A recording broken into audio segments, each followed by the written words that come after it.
Welcome to the Get Real podcast. I'm Austin, I'll be your host, and today we're going to add another episode to the edition of the Get Real Rants. I haven't done one in a long time. Last one I had one was about a few months ago over the Spurs fan base. I might do another one depending on where the Spurs series goes. Just a few thoughts on that. But today I'm going to have a breakdown of something a little bit different and go on my tirade here. So let's get into it. Bill Russell versus Wilt Chamberlain, Michael Jordan versus the Bad Boy Pistons, Kobe versus Duncan, LeBron versus Skip Bayless. We are now entering a new era of a different kind of rivalry. Russell Westbrook versus the media. As I'm sure you guys know, Russell Westbrook has been under fire a lot lately for how he's been handling the media, his lack of answering or just completely blowing off certain reporters. Some that he's had a beef with because he didn't like what they read about him about 4 or 5 years ago. Do you not like Nick either? I love Nick, but I don't like you. Well, you gave us about the same answers. Yeah. Or just he's always seemed to have a problem.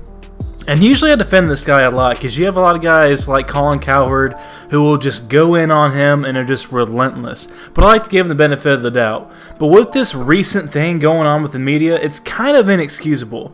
And I might be slightly biased just because it's a field I'm very interested in, but I try to break it down, see it from both perspectives, and here's the conclusion I came with. There is no logical reason or rational reason that makes it appropriate or fair for Russell to be like this.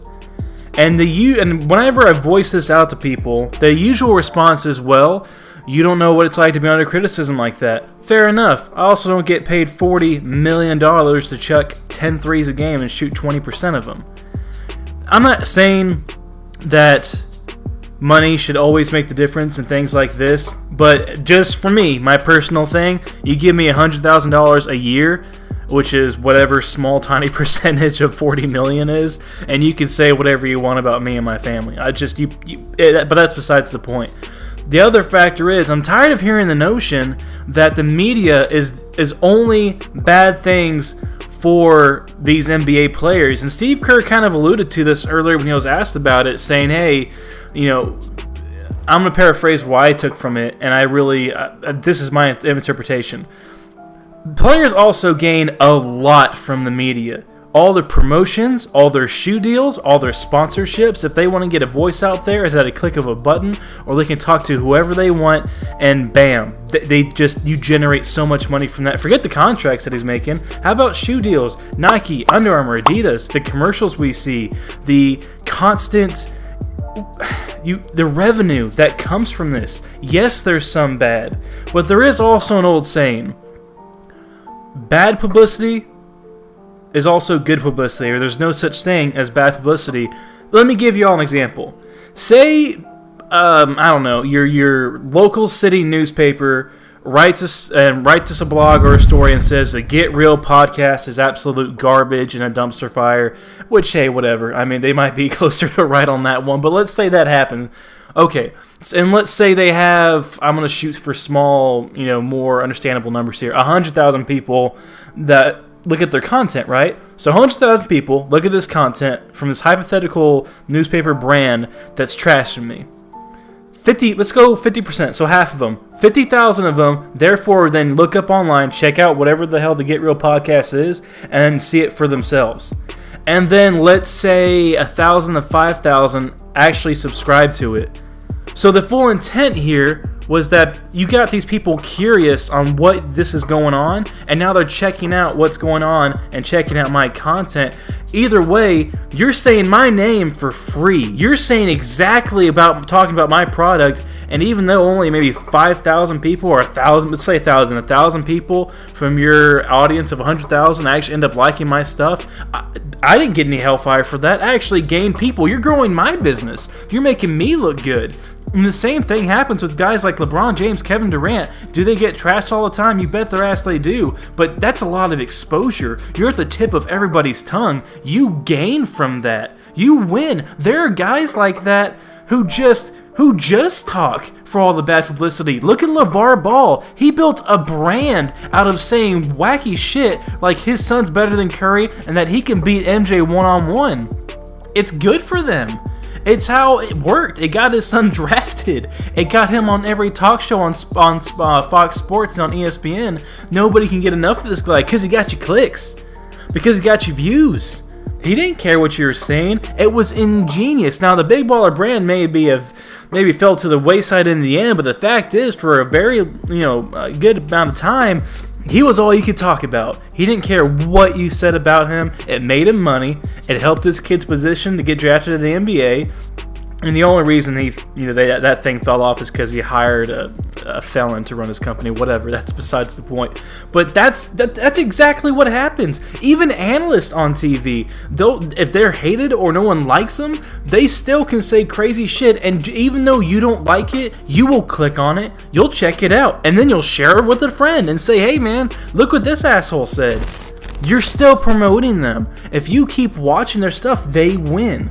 So even if it is bad publicity or not always the nicest stuff, you still gain from that immensely. And that's what Russell needs to understand here. Now let's dig into the contract a little bit. Does anybody here honestly think that players would be making... Here, how about this? 10 years ago, if you made $25 million, that was like the highest amount of money you can make contractually. Now you can make the Supermax 40 million, 35 million here, the lesser contracts. Now if you're just a regular all-star good start, you'll get 20 mil. But you can reach up to about 40 million a year if you're amazing. And that part of it deserves credit for the players negotiating a new collective bargaining agreement. Good for them for getting that, right? They won't have that leverage to get such deals if the media wasn't generating all this publicity around 24/7. Basketball is almost a year-long sport, because even when the season's over, you have the draft, you have free agency, you have summer league. Every couple of years, you'll have the little Olympic events here, and then every 4 years, you have Team USA basketball. It is all year long. And why do we watch a lot of the NBA? It's because of the drama. It's kind of a soap opera a little bit. Forget the games. Where is this guy going? Do these guys hate each other? Is he going to be mean to this guy and not like this coach and then go to the other team because he doesn't like him? What's going to happen? We talk about it all the time. Look at the Lakers. They suck this year. But because of all the drama circling around them, we never stop talking about them. It's the constant drama and the constant things going on and constant 24/7 media presence about this one thing that made it so damn big. And some of these players need to understand that. You don't have to like this guy, but just take 5-10 seconds saying, "I don't know what happened, the game got away from us," or whatever the hell you want to say. You can, and it looks like Russ kind of figured that out by saying, "Good question, no idea." Fine. But to do this all year long, even when you win, you have to actively really try to be angry and pissed off about that. And what I don't get about Russ from this perspective is that he comes off as the guy, and he's pretty much acted and said this: "I don't care what anybody thinks. I don't care if you're a media, a former teammate, a player I go up against. I don't care. I don't care. Russ, man, listen. I know you. Listen. You can't say that and then get upset and start fights with every little thing and then get petty over what the media writes about you. Do anyone else listen to how these media members talk to these players? It's kind of cringy because they sound scared. When I see kind of a little overweight 40-year-old guy go over to Russell and his voice cracks and he says, "Why'd y'all lose?" or something like that, it's like the guy's intimidated. He's scared. You're really going to harbor that anger and just be a complete asshole to him. That's the attitude and demeanor you're going to go with. Why? That takes more effort than just answering the question quickly. And that's all you got to do. If that's the worst thing you got to deal with professionally, then you know what? They earned getting to that point as professional basketball players, but you have to act professional. You have to go along with this. It's a dangerous and slippery slope. You don't have to like these media guys, but you need to understand, without all this circling around you in the NBA, for one, you wouldn't be making nearly as much money. And two, you benefit a lot from this. A lot.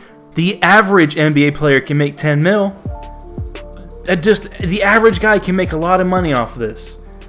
So is the trade-off's worth it, right? So just take 5-10 seconds to answer his question. These beat writers don't have the best job in the world besides what some people think. It's a lot of time away from your family. You can't even enjoy the games properly because you're constantly writing, keeping up with the stats, keeping up with all this stuff. It's your passion, it's why they do it. But then you also got to cry down with 40 other reporters in a sweaty locker room to get your one question to the guy so you can somehow write a good enough content for your boss to approve, and hopefully people like it. But your one question, you spent all that time getting that one question, and he's going to say, next question. Really? Anyway, what are your guys' thoughts on this? Am I being too hard on Russ? Typically, he's a guy I respect a lot and defend him from time to time. I'm going to actually do another topic on Russ, comparing him to another NBA player, so stay tuned for that. What are your opinions? Do the media members deserve a little bit more respect? Does it matter? Who cares? Give me your thoughts in the comments. Thanks, guys, for listening. Hit that like button, notification bell if you like the video. And stay tuned for more content, all right? This has been the Get Real Podcast.